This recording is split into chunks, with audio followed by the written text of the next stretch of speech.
from Hollywood, I'm Martin Grove, welcoming you to our Screendollars podcast, Box Office Autopsy.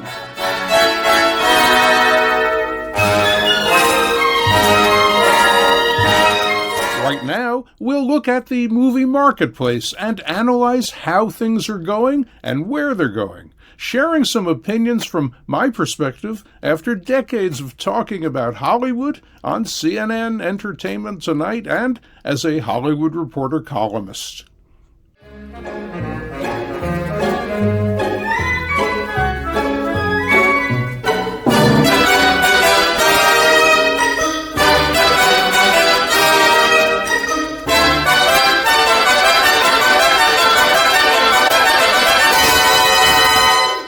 Family moviegoers headed full speed to theaters this weekend, opening Sonic the Hedgehog 2 to an astounding $71 million.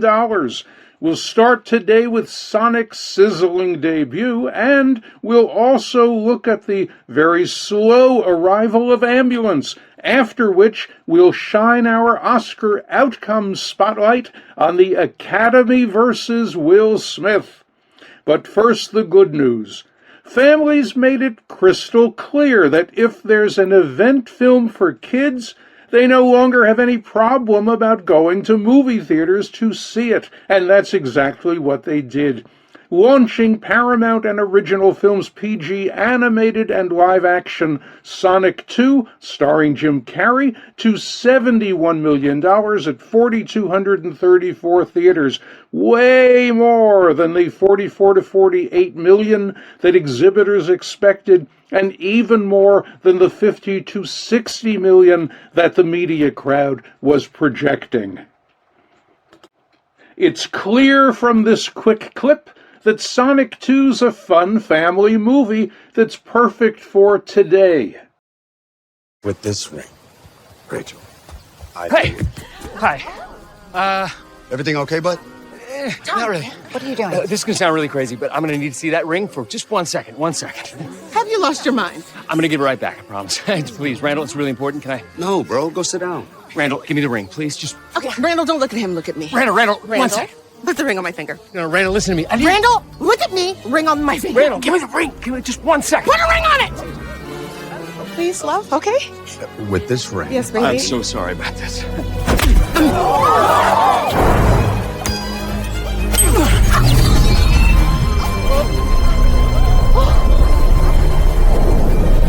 Oh my God. Oh, boy.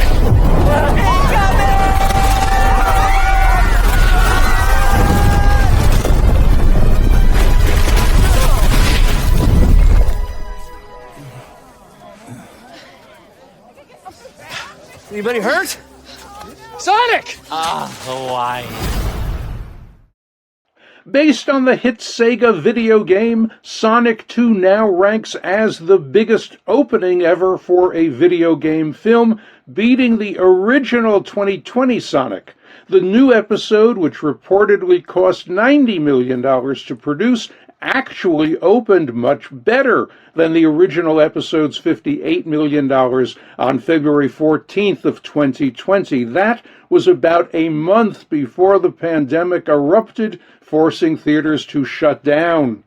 Sonic wound up doing $149 million domestic plus nearly $171 million international for a global total of just under $320 million.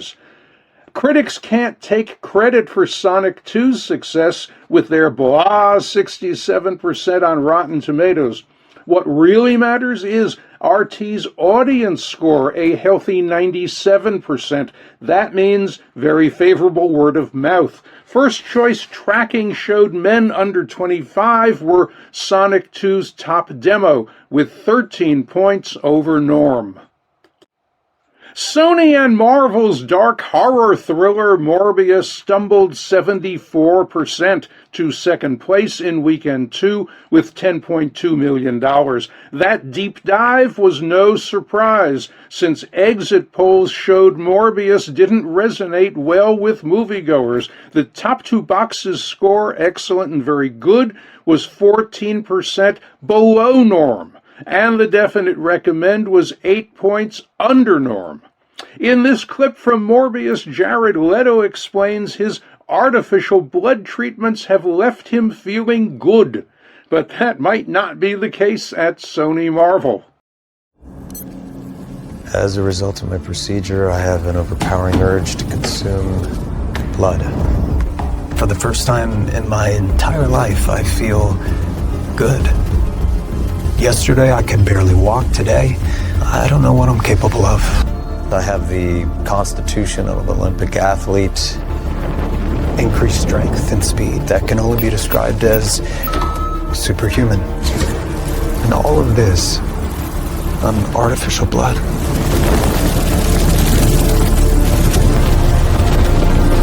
I've become something different. Morbius, which reportedly cost $75 million to make, has done just over $57 million in domestic theaters. Universal and Bay Films' R-rated heist drama Ambulance opened number 4 to a slow-moving $8.7 million at 3,412 locations. Exhibs who sensed it would crash were hoping for 12 to 15 million, while media estimates were all over the map. Some in the 8 to 12 million range, and others flying way high with 18 to 22 million.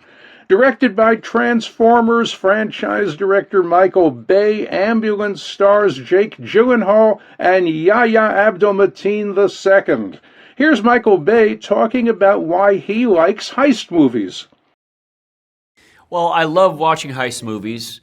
Why do people like heist movies? I think they like them because we all fantasize about being criminals, potentially. All right, what would it be like if you were bad somehow? And could you get away with it? You always think, could I ever get away with a bank robbery? Oh, I can outrun these, or I can be sneaky enough to do this, but most of the time you can't. You know, the world's too sophisticated nowadays. The police are too sophisticated. There are a lot of sophisticated criminals, but a heist movie, because it's immediate, it's tension, it's happening right now, and it could get screwed up very quickly and go in the wrong direction. One bad decision could just escalate, and that's what's interesting about it. Critics had a low pulse of 69% for Ambulance on Rotten Tomatoes. Audiences liked it much more with 87%, but its average first-choice tracking was 1 point under norm. The only good news here is it reportedly cost just $40 million to make. A24's R-rated action-adventure comedy Everything Everywhere All at Once, starring Michelle Yeoh and Jamie Lee Curtis, went wide in its third weekend, placing 6th with a better-than-expected $6.1 million at 1,250 theaters. Exhibs were thinking 4 to 5 million. Its cum to date is 8.4 million. Everything, which is in English, Mandarin, and Cantonese, is a new team-up for the directors known as Daniels, Dan Kwan and Daniel Scheinert, whose 2016 fantasy comedy drama Swiss Army Man starred Daniel Radcliffe. Critics loved Everything with 97% on Rotten Tomatoes. Audiences rated it 94%, indicating great word of mouth. On the tracking, its average first choice was 5 points under norm.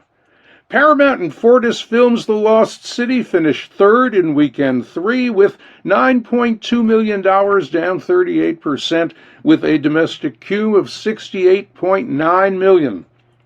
The Easter Bunny will be hopping into theaters next weekend with Warner Brothers and Heyday Films' PG-13 fantasy adventure Fantastic Beasts: The Secrets of Dumbledore, starring Eddie Redmayne and Jude Law. Here's a quick look to help you decide if Dumbledore goes on your must-see list. All right then. Well, I imagine that you're all wondering why you find yourselves here.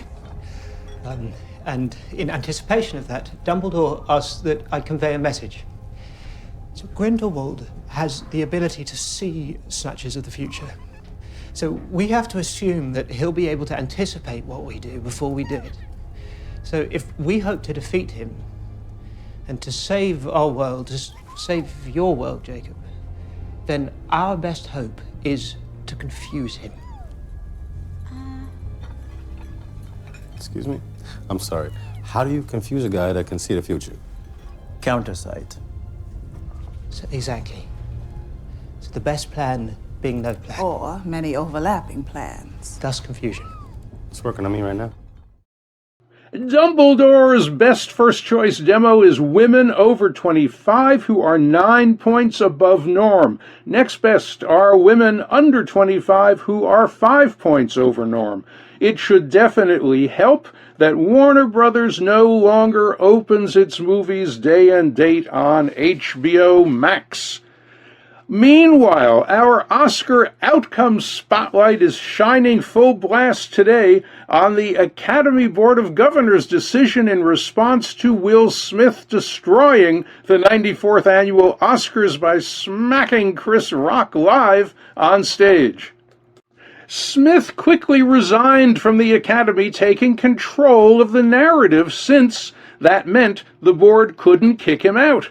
What they agreed on doing was to ban him from attending the Oscar ceremonies or other Academy events for the next decade. So don't look for Smith to present the Best Actress Oscar next year at the 95th Oscars. Headline writers immediately labeled it a mere slap on the wrist for Smith. Actually, what might have hurt more would have been to sentence him to watch the Oscar telecast for the next 10 years. Clawing back Smith's Oscar was unlikely, since the Academy didn't go that far even in the criminal cases of Harvey Weinstein and Roman Polanski, while the Academy's ruling prevents Smith from being present at the Oscars, it doesn't prevent him from being nominated or from winning again. Unless there's something buried in the fine print here, Smith can probably send someone to accept any future Oscar he might win. Who knows? Maybe he can make Chris Rock an offer he can't refuse. Ongoing media comments by Academy members reflect a wide range of views about what Smith did or didn't deserve, but they also include many unflattering criticisms of outgoing Academy CEO Dawn Hudson, President David Rubin, and Oscar show producer Will Packer. The consensus seems to be that they responded far too slowly to the unexpected live-on-stage calamity and were unclear about whether they wanted Smith to get out of the Dolby Theater. Many of the Academy members commenting attribute the Academy's kid gloves treatment of Smith to him being a movie superstar, and claim that anyone who did the same thing but wasn't a movie superstar would have been arrested on the spot and immediately removed from the scene. And on that arresting note, let's immediately wrap up today's box office autopsy. We'll be back next week to talk about Dumbledore's opening and to focus our Oscar outcome spotlight on the latest Academy developments or crises. So please join us again then, and as always, thanks very much for listening.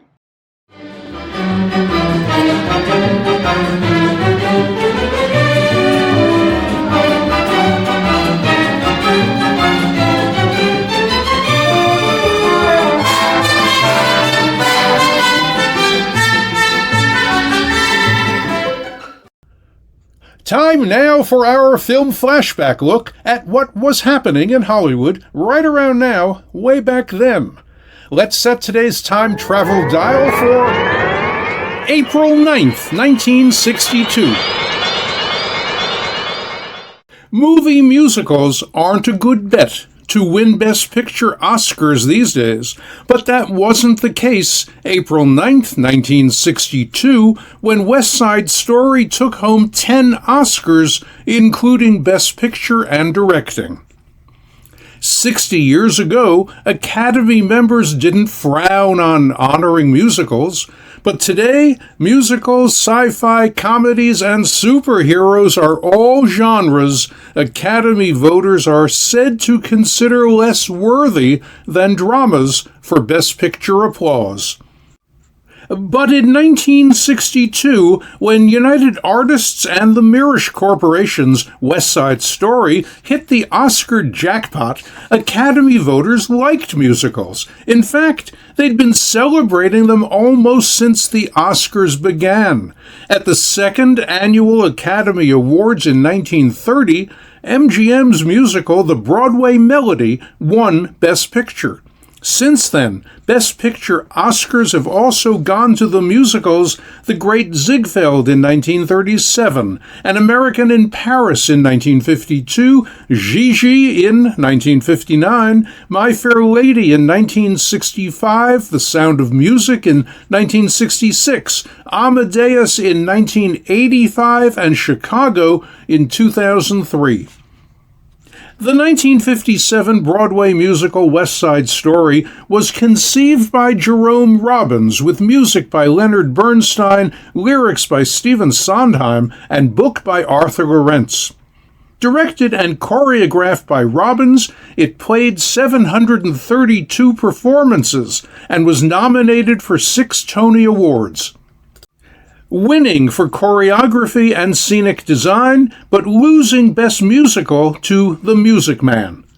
The play started out as East Side Story, a romance between a Catholic boy and a Jewish girl. That plot, however, recalled the legendary 1922 hit Abie's Irish Rose, so it was changed to reflect New York's Puerto Rican immigration boom in the late 1940s and 50s. By the time it opened September 26, 1957, at Broadway's Winter Garden Theater, it had been retitled West Side Story. When the Mirisch Corporation set out to turn it into a film starring Natalie Wood as Maria, Robbins insisted on directing. Mirisch was concerned because Robbins hadn't done a film before, so they signed Robert Wise to direct the story while Robbins directed the musical numbers. Wise, who edited Orson Welles' 1941 classic Citizen Kane, had directed such films as 1951's The Day the Earth Stood Still and 1958's I Want to Live. After production began in August 1960, Robbins shot so many musical scene takes that West Side Story was soon over budget and behind schedule. Robbins was dropped quickly, and Wise completed the film as its solo director. Fortunately, all the dance numbers that still needed to be shot had already been rehearsed and choreographed by Robbins. Wise brought West Side Story in on schedule for $6 million. It wound up grossing $44 million, which would be about $400 million today.